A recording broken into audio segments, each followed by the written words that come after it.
Good day, everyone. My name is Marius Boshoff, and I'm the Marketing Director at Villa Crop Protection, based in South Africa. This is a project and the culmination of work that we are doing in collaboration with Agra, Venture 37, and USAID.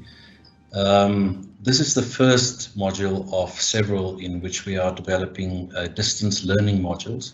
And it's focused on GAP, Good Agricultural Practices, Integrated Pest Management, with a specific focus on fall armyworm mitigation. So the first module specifically deals with the use of agrochemicals when combating fall armyworm. Since fall armyworm arrived on the continent more than three years ago, it has been a devastating pest in many of our commodity crops, including corn, sorghum, and several others. So fall armyworm is one of those pests that, unless you control it, it is certainly something that will destroy your crop fully. And we need to be able to have intervention. And one of those intervention methods is the use of agrochemicals in Africa. So the module scope or specific topics that we're going to deal with in this module is to explain what is responsible use, how to protect the family, your crop, and the environment when using pesticides, the process of purchasing pesticides and what are the good practices around that, how do we transport and move pesticides around, how do we store the pesticides, also the use of personal protective equipment or PPEs, how to specifically protect your hands, the responsible use while applying pesticides, how to clean up after the spraying, in case you have a spill, how do you handle those spills, and then lastly, how do we deal with empty container management, specifically in the smallholder community. So the target audience really is aimed at the professional agronomists, the training community. Those are the individuals who will be going out to the field. And this training is specifically aimed at tooling you as the trainer to be able to train smallholders, but certainly also the larger community that might be in a position to use agrochemicals and to do so effectively and safely. It's also about the implementation of fall armyworm mitigation practices and programs, and within the context of integrated pest management in agriculture. So again, the training is specifically aimed at trainers who will be working with farmers. And a lot of what we are going to deal with specifically today is to give you an idea and a sense of how to use these different tools that we have developed in order to train that community. So the approach to the module specifically deals with the responsible use of pesticide, and it is a very large and complex subject. And there are many organizations out there that are actively involved in developing training materials on the subject. But this module specifically focuses on just 4 high priority topics, and it's by no means a full and comprehensive view on it. And there's a lot of publications, articles, information out there that can be used that helps to lead the behavior changes that is really required when using agrochemicals in the field, and particularly for smallholder farmers in Africa. So personal protective equipment, one of those 4 elements that we are really working at, personal protective equipment, and the emphasis on using gloves, as the hands are a critical part of working with pesticides. Safe storage of pesticides, how does that look? The handling of any spills, potential spills that may occur, and then questions to ask your dealer or your supplier when you are purchasing a pesticide. So just over the last few months and globally, we've experienced the lockdown rules and regulations that came with the COVID disease that ravaged many economies and communities across the world. And one of the things that we realized was people have become used to the fact that they are using masks, that they are protecting themselves, they are constantly washing their hands, sanitizing, social distancing. And one of the key aspects that we've really learned is that we can use this behavior around preventing disease in the same way as what we would do typically in protecting yourself from potential exposure to pesticides. So we want to use this as a reference to keep everyone grounded in the fact that this is not so different from protecting yourself from potential pesticide exposure. Just an example, a recent training event that was held in South Africa in a small community to the northeast of the country. And you can see everyone is attending this training using their protective clothing. And particularly in this case, you can see the masks. So again, we're asking the question, if we have learned this behavior throughout how to protect ourselves from dangerous items such as disease or protection against pesticides, why is it that we cannot affect this behavior on the continent when using dangerous materials such as agrochemicals? With that, I'm going to hand over to Mark Edwards. Mark Edwards is a specialist entomologist who's working on this project together with various other consultants in defining the 6 to 7 modules that we have developed. And Mark is going to go specifically more into how do we deal with handling of pesticides and those 4 elements that we talked about. Mark. Thank you, Morris. My name is Mark Edwards. I work with Villa as a consultant and have been putting together a bunch of training material focused on fall armyworm and integrated pest management. To link on to the COVID story, over the last couple of months, we've become aware of how we can be affected as individuals by this disease. And to tell you the truth, it's not much different when we're dealing with pesticides, because contact, and especially inhalation as well, can cause major problems with pesticides. And we want to link the whole COVID thing to how we can protect ourselves from pesticides as well. In this slide, you can see the most common routes of exposure to pesticides are inhalation, exactly the same as with COVID, and this would affect the nose and the lungs. And then on the right-hand side, dermal exposure. We've been told to regularly wash our hands, and the skin, and particularly the hands, when dealing with pesticides, are very vulnerable to exposure to pesticides. Oral exposure is less common, but that would then affect, of course, the mouth and the stomach and the intestines if exposed to pesticides. Here we can see a photograph of a pesticide application using very correct personal protective equipment. So here we have another photograph of a farmer in Africa preparing to spray a crop with a knapsack. And as you can see from the photo, he's very well equipped with personal protective equipment. But this is not necessarily the situation everywhere in Africa. And many of the official publications dealing with pesticide use and fall armyworm in Africa are complaining about the lack of personal protective equipment in Africa, as well as the affordability of these things for farmers. I think the COVID situation has given us the opportunity to re-emphasize the use of PPE for farming. And I think there are, let's call them alternatives and ways in which farmers can protect themselves that do not necessarily need expensive equipment. So what I want to do now is run a short video showing you why people should be protecting their hands while applying pesticides.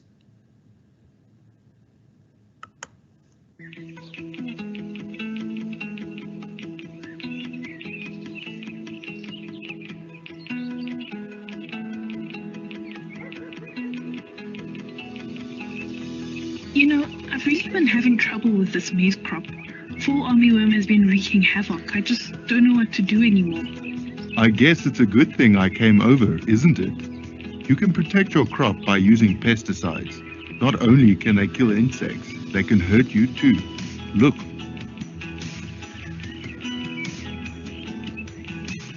Obviously it kills insects. That's what it was made for. I'm sure it won't do anything to me. So you think? What happened to this caterpillar can happen to you or my grandchildren if you're not careful. I've seen it. Okay, so how can I use it properly? First, you need to understand that pesticides enter the body through the hands, mouth, and skin. So always make sure that you're wearing a long sleeve shirt, gloves, boots, a mask, and a hat.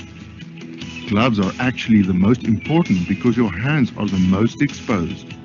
Should I also wear gloves when working? Yes, of course. Some fall armyworm insecticides are highly toxic. You always have to wear gloves. When I was about your age, I thought I knew it all, just like you. I used parathene without gloves.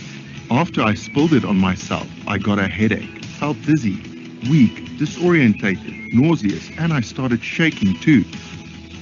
Since then, I've been wearing gloves every time I use chemicals, be it herbicides or pesticides. You can never be too careful.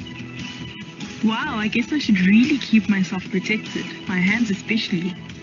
Exactly. And always make sure that your sleeves are worn outside your gloves so the product doesn't accumulate in the gloves if you spill it. I have one last trick to show you. Here's how you can safely remove your gloves.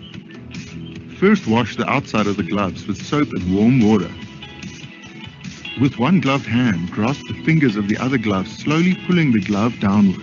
Alternate between each glove, continuing to pull them downward until both gloves are off.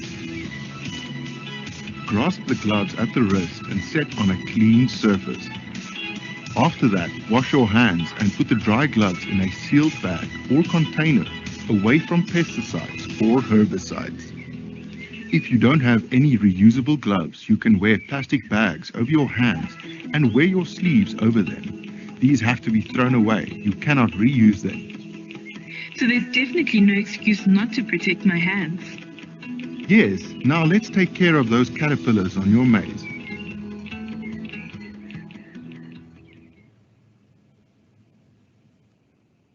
So what that video illustrated very clearly was that people were protecting their hands while applying pesticides.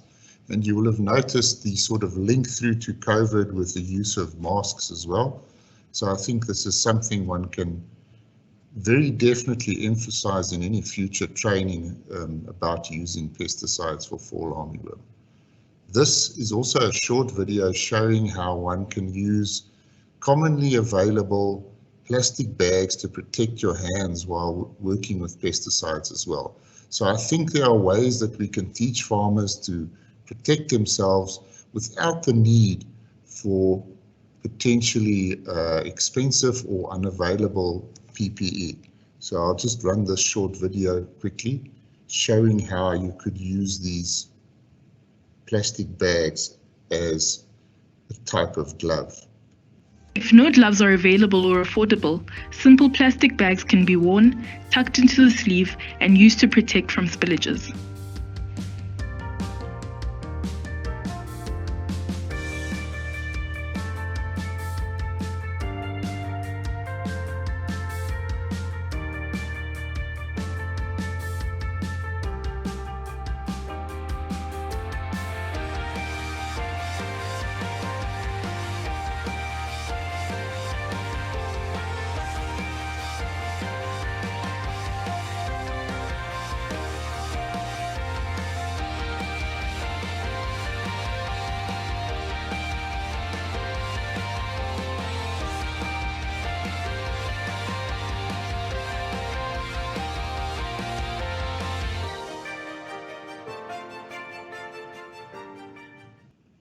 What that short video didn't address was the fact that one has to dispose of those plastic bags in some way after use, because one can't reuse a plastic bag.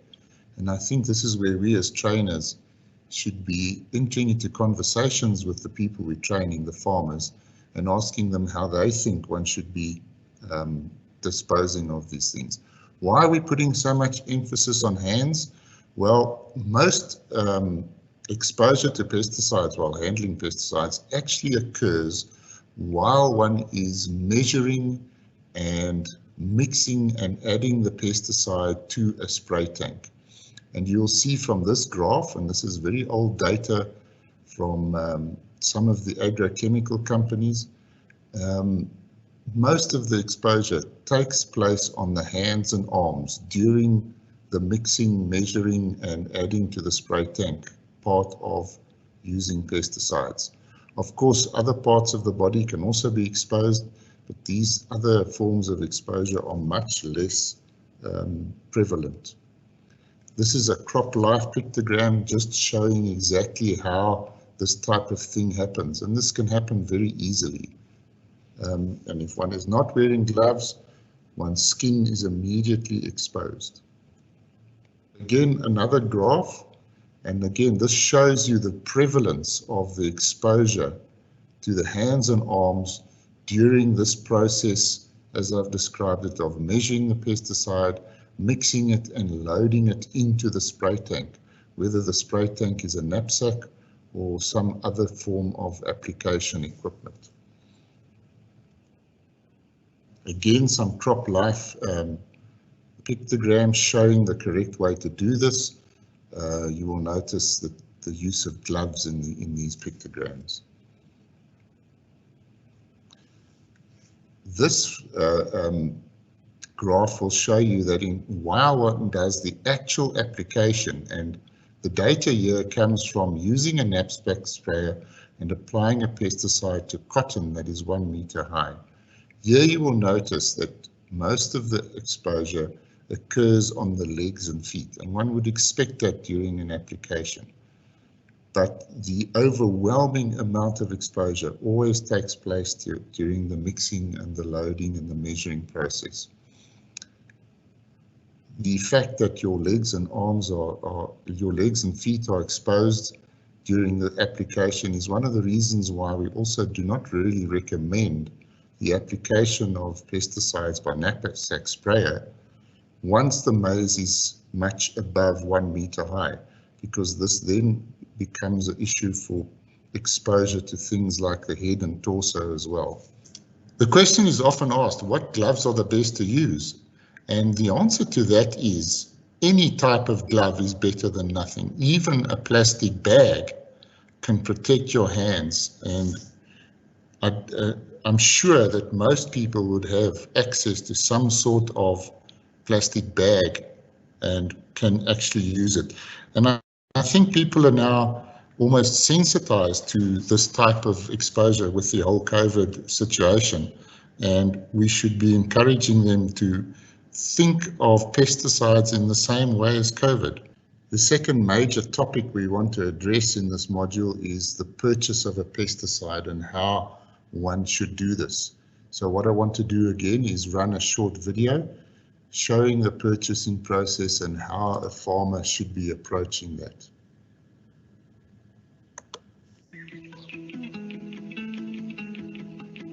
Tom's crop is coming along well till he spots the first signs of a fall armyworm infestation. After thorough investigation, he decides that a pesticide would be the best solution for the problem. Once he arrives at the market, he approaches a stall, ABC Pesticides. The products are sold in soft drink bottles with no clear markings of what the contents may be. Something doesn't seem right. Tom gets right to business, first asking a few important questions before making the purchase. Did I correctly identify fall armyworm? What insecticide choices do I have? How do they compare in terms of effectiveness, safety, and cost? How poisonous is this insecticide? What personal protective equipment is recommended? Do you sell gloves? The dealer at ABC Pesticides couldn't answer any of the questions that Tom asked. He sees his neighbor at the market and explains what had just happened. She warns him about ABC Pesticides and recommends that he visits a more trusted vendor, Good Crop Pesticides. Unlike ABC Pesticides, Good Crop Pesticides appears to be a legitimate dealer because the products are in their original containers, which are in a good condition and sealed with the label still intact. Tom asked the dealer the same questions he had asked at ABC Pesticides, and this time he gets all the answers he was looking for. Let's listen in. I can only afford a small amount for my backpack. Can you sell it to me? Yes, but I'll give you the information in this pamphlet. We'll have to make sure the vials are clearly marked with the contents too. How toxic is this pesticide? It's more toxic than most materials. At a minimum, you should wear gloves when mixing it. How much of this pesticide should I put into my backpack sprayer? How big an area does your sprayer cover when you make up a full batch? I'm not sure.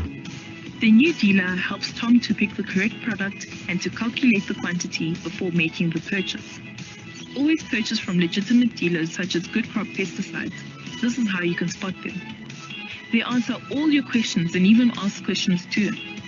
Sell products that are manufacturer's originals with packaging that's in good condition and sealed with the label intact. And recommend the most effective and least toxic product.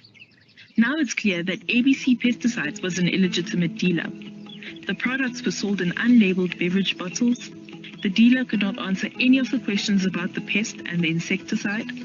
Walk away from dealers if you see these signs. Always remember to think through which questions you're going to ask before you make your purchase. Choosing a legitimate dealer saves you money and keeps you, your crop, the environment, and your family safe. So basically what we want to do is we want to impart knowledge to the farmer when training, that he knows what sort of questions he needs to ask of the dealer if he wants to buy a pesticide for fall armyworm. First of all, we saw in the animation that we need to buy it from preferably a licensed and a knowledgeable vendor, and that we should be purchasing sealed original product containers with intact labels. What skills do we as trainers need to impart to the farmer to enable this purchasing decision? If the farmer is not able to carry out a conversation with the vendor or dealer in terms of a decision to purchase a pesticide, then the danger is there that he's going to get the wrong information or the wrong product. So he must be able to review the choice, he must be able to review the label, and how to deal with and use and apply the product correctly. And some of these issues were mentioned in the video, like how much must I buy, how much must I mix, will also be addressed in other modules of this fall armyworm training project. Here you see a picture of a typical agro dealer in an African country. And as you can see, there are two different dealers alongside one another. This is very common in Africa as well. So there are choices available to farmers.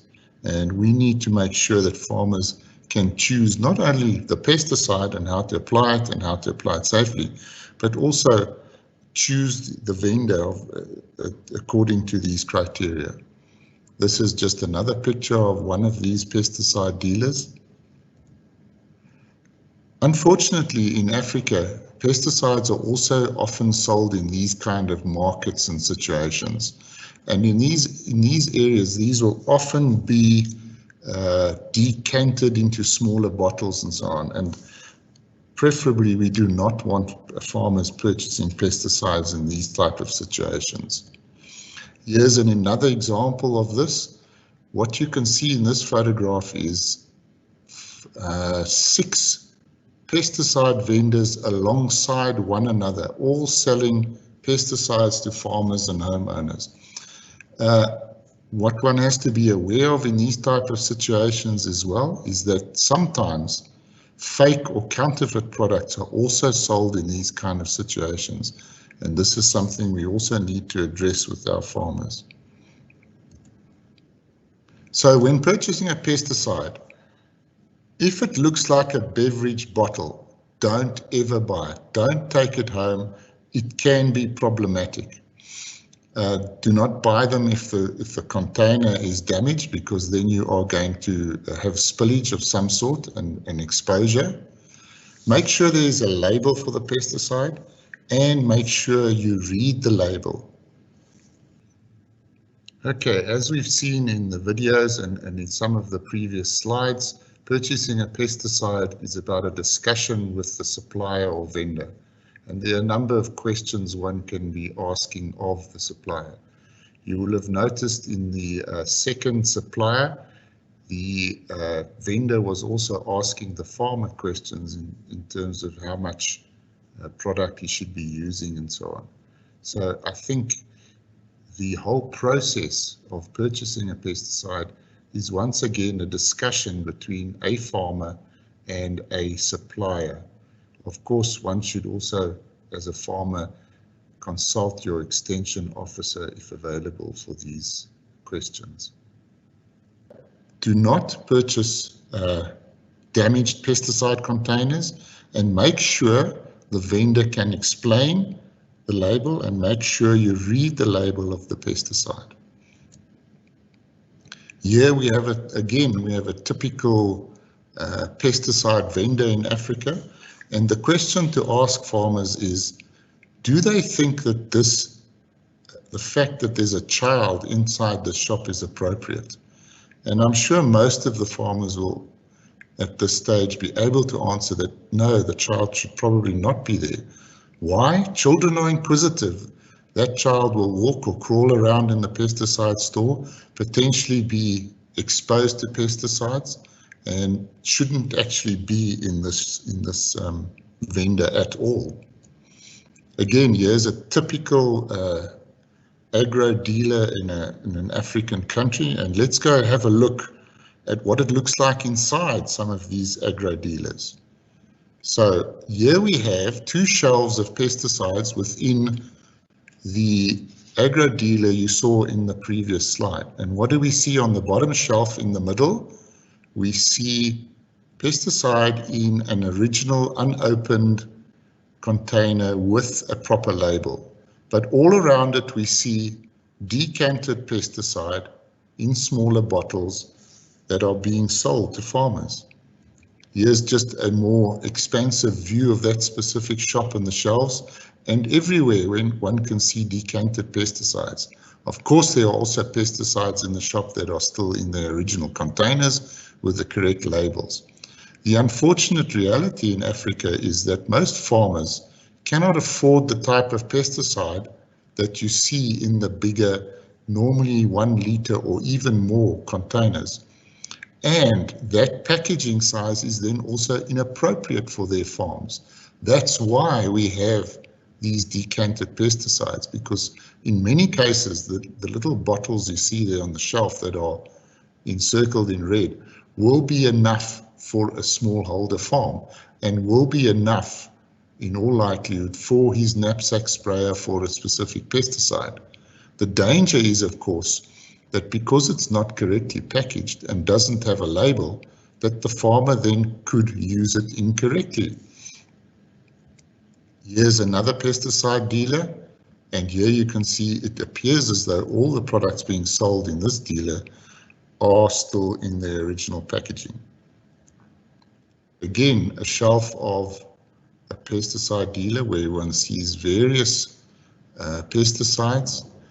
One has to also point out at this stage that of all these different pesticides, some will always be more toxic than others, and some will be less effective due to their intrinsic activity on call it Lepidoptera or fall armyworm, and also because there might be resistance to certain pesticides. And this is something that the dealer should also be able to tell the farmer about. Again, here we have a view of a shelf with decanted pesticides. The pesticide on the right, the decanted as well as the original containers, are in actual fact what we call persistent organic pollutants, which are banned in most parts of the world. But as you can see here, are still freely available in many African countries, and then in a decanted form, which is not something we want in Africa. Some more examples of decanted pesticide. Basically, the label that you see there is a label so that the pesticide dealer knows what the product is and knows how much to sell it for. It's not giving any information to the farmer whatsoever. Here is another example, and this is, as you can see, a very neat pesticide store, and one would assume that in this case all these pesticides would be in their original containers.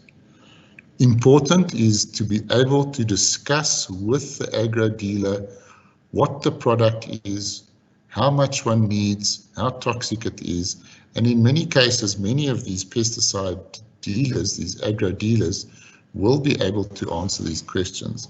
But there are also pesticide dealers that are not familiar with a lot of the products that they're actually selling. In some countries, agro dealers will need to be registered and trained and know about pesticides. Here you can see a typical example with a certificate that says that this pesticide dealer is in fact trained in the use of pesticides. And these are the type of agro dealers that we want to promote in the African context. Storage of pesticides is one of the other main topics that we want to address, and I'm going to run this little video quickly.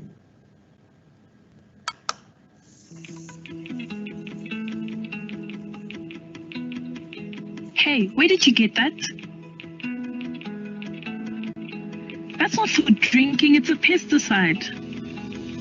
These children shouldn't be able to reach that, Mary. Imagine if one of them drank it.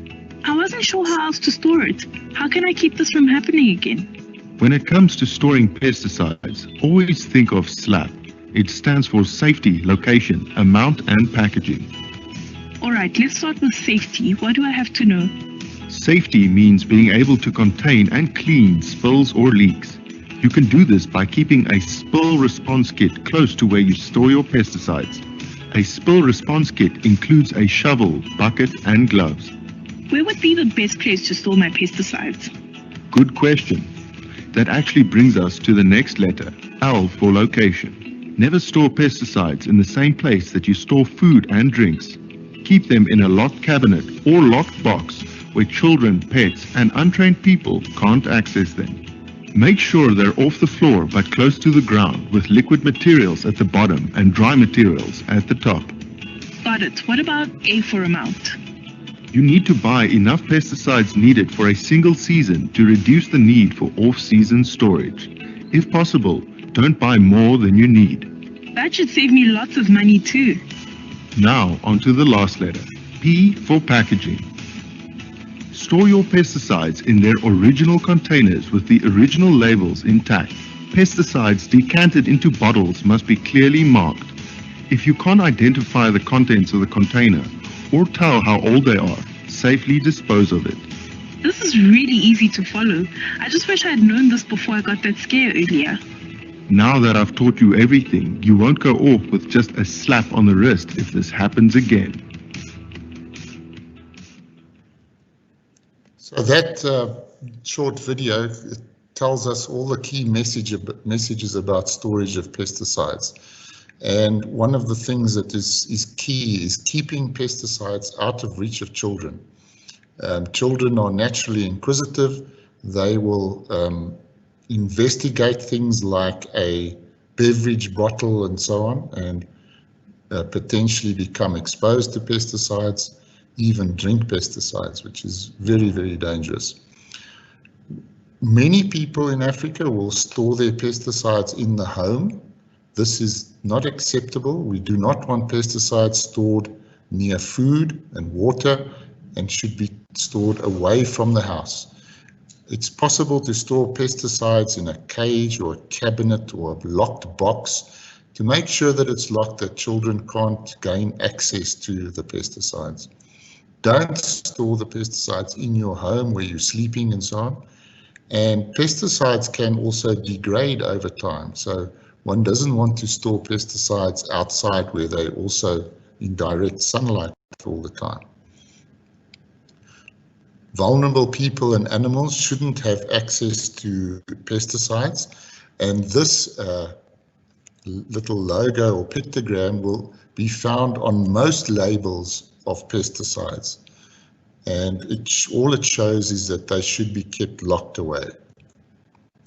Here we have an example of a large lockable agrochemical store which is used on a village level for a number of farmers.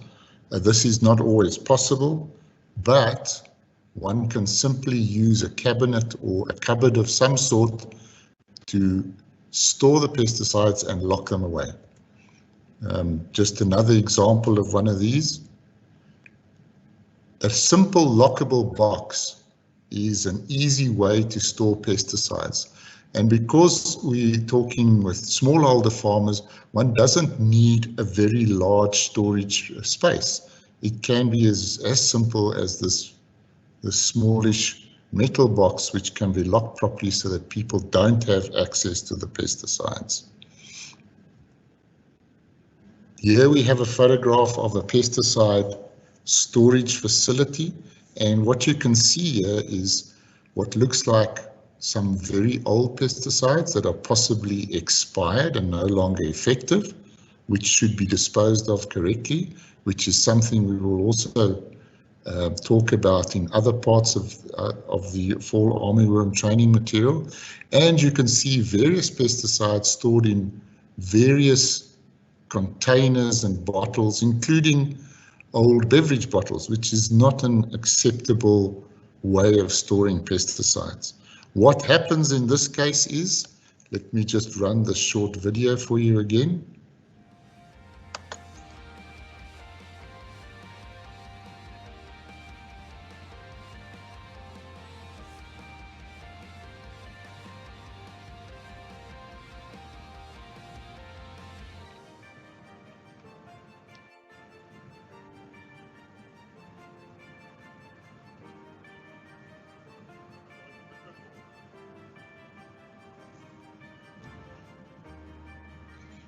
So what you just saw in this little short video was a pesticide store which was left unlocked by the farmer or whoever is responsible for it. And these two little boys, being very inquisitive, have wandered into the store and found some pesticides that have been stored in old beverage bottles. And they've decided that this would be something nice to drink. A very, very dangerous situation. The fourth topic we want to address in this training webinar is what happens when we spill a pesticide. Tom is mixing a pesticide, carefully following the instructions as they've been set out on the label. Unfortunately, he accidentally adds one step that doesn't exactly appear in the instructions. The pesticide bottle falls over and spills onto the ground. What would be a good way to handle this? To cover it with soil, pour water over it, perhaps just ignore it? So, what should Tom do? Maybe the label has information about what to do in the case of a spill. Fortunately, he prepared beforehand, knowing that spills can happen at any time, either during mixing or while in storage. For that reason, he has kept a spill response kit nearby. This includes a bucket, a shovel, and gloves. It's important that you protect your hands at all times when handling pesticides. Tom is wearing his gloves as he digs out the contaminated soil and places it in the bucket. First, he surveys the scene for nearby water sources. The nearest stream is 50 meters away. He's not sure if he should bury the spill material, but one thing he does know is that he needs to prevent the spill from contaminating the water. Tom has safely handled the spill, keeping himself and the environment free from contamination.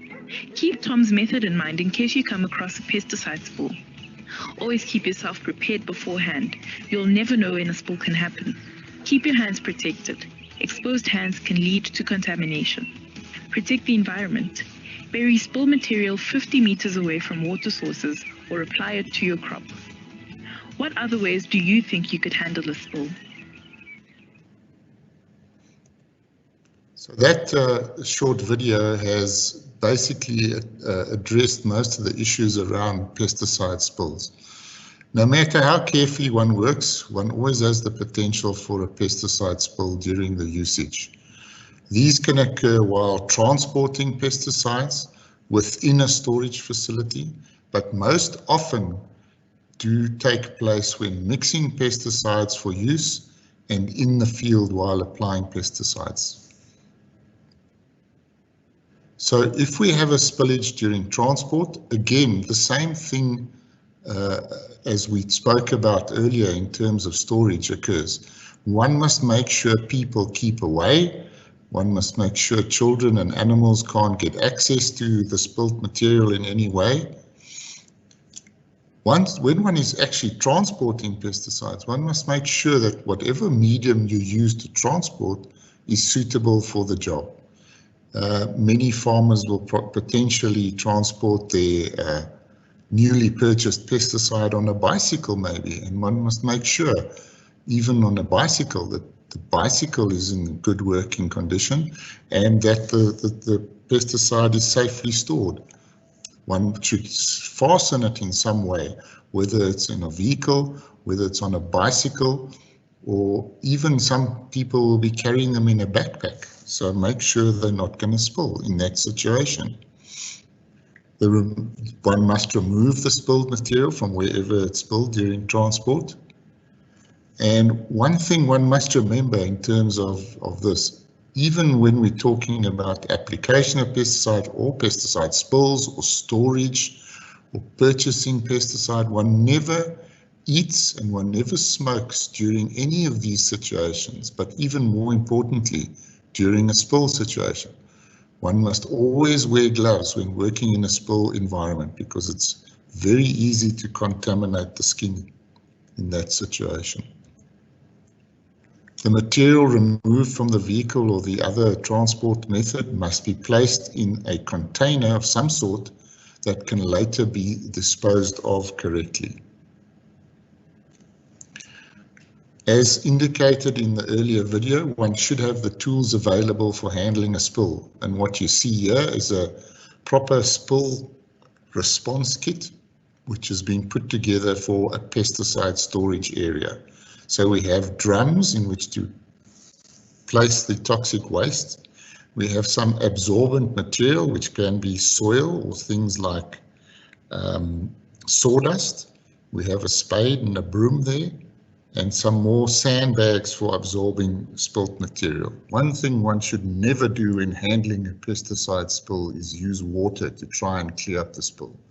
Using water will just spread the contamination even further, and it's possible that the water could enter groundwater, rivers and other water bodies, causing extra exposure and extra contamination of the environment. Even in a storage area, one should contain any spill with soil or some other absorbent material, which is then placed in a container which can be disposed of properly later. I'm now going to give over to Marius to discuss the different types of formulations and how they are related to spills. Thank you, Mark. Yes, I think an important addition to the discussion on exposure to pesticides is what kind of formulations are available in your market. And I think it's a very important aspect that tends to be not dealt with sufficiently. But as we indicated, there are several modules, and towards the end of the modules, that's module 7, we'll be talking a bit more about the kinds of pesticides that is available for fall army control, and also the type of formulations and how that potentially impacts the safety in which you are using. So first of all, if we talk about solid formulations, those formulations tend to be either undiluted or diluted, meaning diluted, that it would typically be diluted either in water or in sometimes when grain is used, in other words, for rodent control to some extent. These are different uses of formulated product that are solid formulations. When you work with water diluted formulations, you typically would be dealing with either wettable powders or water dispersible granules, which tend to be more expensive, but they are certainly a better formulation, especially when it comes to dust. As Mark indicated earlier in this module, one of the key exposures to pesticides could be inhalation, and dust is certainly not something that should be taken lightly. and one should always wear a mask to prevent inhalation in any form whatsoever, both for the solid formulations and the liquid formulations. Undiluted formulations, either dust, granules, or smoke treatments, some extent when smoke is used in many cases with fumigation of areas or grain, that tends to be very dangerous, and one needs to consider the risk of potentially dust. But overall, exposure to granular or solid formulations tend to be less than in a formulated manner. It tends to be less to the user at the end of the day. On the next slide, specifically talking about the liquid formulations that one needs to deal with, and this is by far the most used pesticide formulation that is available across the continent. And again, one needs to consider the undiluted product as well as the diluted product. When you deal with water, two quick and main formulations available are the EC or the emulsifiable concentrates and the SC suspension concentrates. On the undiluted side, it's mostly aerosols that are used or ultra low volume applications, which tends to be more in the public arena where insects are controlled. And again, dealing with fall armyworm, you are most likely to either encounter either EC formulation or an SC formulation, and one needs to consider that these are most likely the formulations that could potentially result in a spill because containers break, they fall over, and this would tend to be on a flat surface or ground, and it has to be treated in the way that Marcus just dealt with specifically. But as we said, we will deal more in detail during the application modules and with the specific insecticides that is available for fall armyworm control. Thank you, Mark. Back to you. In this photograph, you can see what might typically happen when a farmer wants to spray his maize. You can see the farmer's measuring jug. What he's done is he's measured his pesticide, pre-mixed it in a bucket, and now he's adding the pre-mixed insecticide to his knapsack prior to spraying the maize. But what he has accidentally done in the foreground is knock over the pesticide in its concentrated form in the packaging. What he should have also done, of course, is replace the cap on that pesticide container so that the product couldn't spill out on the soil as shown here. And the most practical way for somebody to handle this type of situation is to dig a hole in the field or alongside the field, preferably as deep as possible, and not to dig the hole anywhere near or within 50 meters of any water source. Then one takes the spade that he's had available because he has some sort of a spill kit with him, and one removes the contaminated soil, as you can see in this picture, which is then placed into the hole that he's just made and covered up. So one must never leave any spilled material or empty pesticide containers in the field, because this could potentially contaminate animals, people, and if it rains, contaminate water sources. Aquatic organisms such as fish, etc., are very, very sensitive to most pesticides, and one could adversely affect an aquatic environment in this way. So hopefully in this presentation we've given you some food for thought in terms of handling pesticides safely, and we hope you can use these materials in future to train farmers within your countries and within your context when training on fall armyworm control. Thank you very much.